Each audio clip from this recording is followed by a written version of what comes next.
our keynote speaker for today is a distinguished educator, artist, and author, and he has the distinction of being the first ever poet laureate of the city of Little Rock.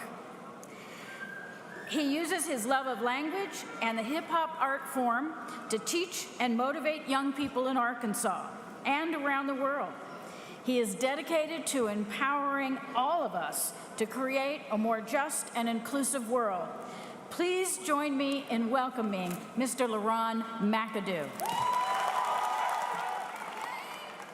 I open up all my classes with, y'all ready to have some fun today?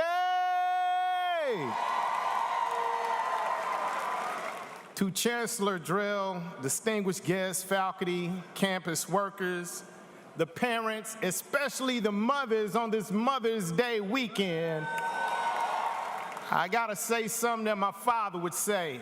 Man, I am happy as I can be. We should be happy too, because the reason why we're here, and you graduates, you need to catch what I'm throwing. You need to be able to follow me, all right? We're celebrating the class of, all right, the class of,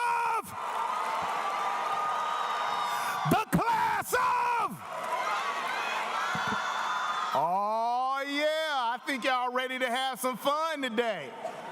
All right, not only that, you're ready for me to keep it moving along so we can get out of here. So everybody say yeah. Say, oh yeah. I have encountered in life that you have some inevitables. You have gotten your credentials today, but now you're about to go into the world, and there are some inevitables that you may or may not have already encountered. And there are 6 that I'll go through: change, challenge, choice, consequence, care, and crisis. Now, change. Everybody say change. So that's that transformation from one circumstance to another. What does that mean? That means that you are moving in some way. There is motion. And the thing about a circumstance that I find so appealing is that the literal definition means the circle you stand in. So to change a circumstance, stand in a different circle. So you have to realize that change is going to happen. We will age, ladies and gentlemen. We will learn, whether it's good or bad. We will grow in either direction. But all of that is inevitable. Change is inevitable. So what do we have to deal with? We have to deal with gains. If change is inevitable, gains are intentional. In order to get gains, you have to be intentional. And so for me, I went to 8 schools in 12 grades, and my parents were about to move again my senior year, and I had to make my first grown folk decision. I had to say, you know what? I am going to stay in my high school. I had 2 options: to leave with my parents or stay. But if I stayed, that meant I would have to move out. So I moved out of my parents' house my senior year of high school so I could attend the same high school. I had to fight fear. I had to fight all of these things that came into my life, but I had determination. I had goals that I wanted to set, so I moved forward. Say challenge. Challenge is inevitable, ladies and gentlemen. Challenge is a call to action. You probably are more familiar with the word when it's on social media, when you go through a social media challenge of one sort or another, right? It's that event that requires your individual problem-solving skills. You're gonna have to develop that when you are in a challenge. And those challenges are those things that you have to say to yourself, how can I present myself in the best way when I go through this challenge? Challenge is inevitable. The next one is choice. Everybody say choice. That's where your autonomy is, your agency, your resilience. Hey, look, if you don't make a decision, one will be made for you. That's what I tell my students. You're gonna live in your dream or somebody else's. You're gonna be the star of your life or you're gonna be a side character. You have to make a choice as to how you will present yourself every day in this life, in this world. You have to decide whether you're gonna do what you wanna do and do what's best for you, do what's best for yours, or you just gonna follow along with somebody else's decision or somebody else's choice. But choice is inevitable. Whether you make it or not, you've made it. Even not making a choice is making it. You have to realize that choice is inevitable. Say consequences. That's cause and effect. That's karma. That's what goes around comes around. If you put greatness in the world, greatness will boomerang back. I've seen it happen. For those of you who have any religious context, then when you go ahead and pay your money, watch that money come back. Watch it come back. Your input will affect your outcome. I have students all the time, oh, the prom was boring. Well, you didn't input anything into the prom, so yeah, it was gonna be boring because you went to be bored. You were waiting for somebody else to make it lively for you. You didn't wanna go with the excitement, with the adrenaline, and go into the place with the enthusiasm that you need to make it a great time. You wanted somebody else to do it for you. You have consequences that are cause and effect. Now, I became the Little Rock Poet Laureate. I can only guess as to why the mayor said it, but I have an inkling, a feeling that my past work, my past input is what got me the outcome. And now that I'm the first ever poet laureate, I have more work to do. It's some of you who may be the first graduate in your family. You're setting a new standard. So if I'm the first, then my job is to make a second. If you're the first, your job is to make a second. That's consequences, y'all. It's inevitable. Care. So that's the instinctive and institutionalized response to your reality, i.e., that's your emotions.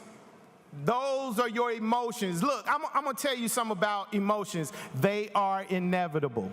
You're gonna feel some kind of way.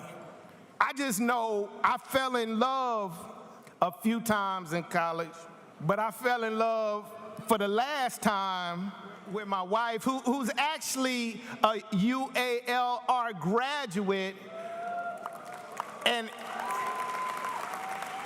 she is the forever 2019 Arkansas Teacher of the Year. So I'm glad y'all clapped it up for Dr. McAdoo. That makes home better. Thank you. But I'm gonna tell you the inevitability of our relationship. It was proximity plus attraction plus time. That's all it was. It was proximity. I was close to her.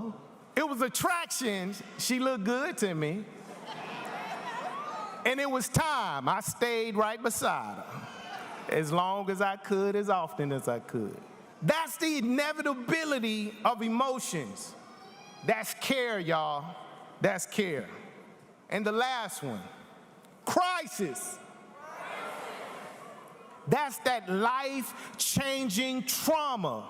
You know it very well. You're the class of 2020, a lot of you. In high school, you understand that crisis was there, that life-changing trauma, that thing that it takes a community to deal with. You can't deal with it by yourself. It's crisis. It's something that you have to go through with somebody, together with other people. You can't tackle it alone. It can be loss, it can be grief, it can be heartache, suffering. It can be all kind of things that is crisis. Personal, natural, social, technological, political, trauma, health, trauma. But I'm here to say you're not a victim. You're not a victim of those crises. And I say to you, how dare you not take advantage of being a survivor? You looked at COVID and said, okay, y'all gonna mess up my prom and graduation. I'm gonna go to college and I'm gonna keep going. I'm gonna keep moving. I'm gonna keep doing it in spite of the crisis that's before me. In spite of what I have in front of my face, I'm gonna keep moving. And I have to say that I'm broken, but I'm blessed. I'm meaning blessed in not a religious context, but just in a general sense that it's beyond your capacity when you're blessed. Like, you know you shouldn't have gotten the grade that you got. You were blessed with a better grade than you deserve. Oh, okay, I see some heads. I see something. Like, beyond your ability, beyond what you could do, you found out that you were blessed. I don't know the changes, the challenges, the choices, the consequences, the care, the crisis that you will go through. But I do know that they are inevitable. I'm gonna tell you about a crisis that happened in my life. My firstborn, my son, my namesake, my name is Leron, Leron, spelled backwards is my son's name, Norrell. In order for me to get through, I had to find something to grab, find something to hold on to. And my son, Norrell, he gave me this. So I gave him my name at his birth. He gave me his name back at his death. 24 years. My baby passed away. Crisis, y'all. Challenge, choice, consequence, care, all of it. I had to figure out how to move forward. And my son gave me something. When he gave me his name back, I was able to look at his name and say to myself an affirmation, something that would make me find peace, something that you have to do to get through your inevitables. You have to find something that makes you have peace. Repeat after me, no one really ever lived. One more time, no one really ever lived. No one really ever lived is N-O-R-E-L. It's something that you can say to yourself when you're ready to be your authentic self. When you're ready to be your best self, you can say to yourself and for yourself that no one really ever lived. And that is the affirmation that I use to move forward every day.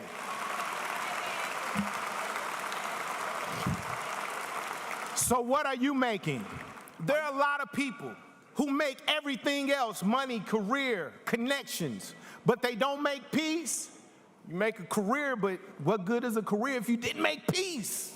If you didn't make yourself peaceful? Are you just trying to make money, or are you trying to make peace with yourself? You have to find that way, and for me, it was my son. No one really ever lived. Thank you.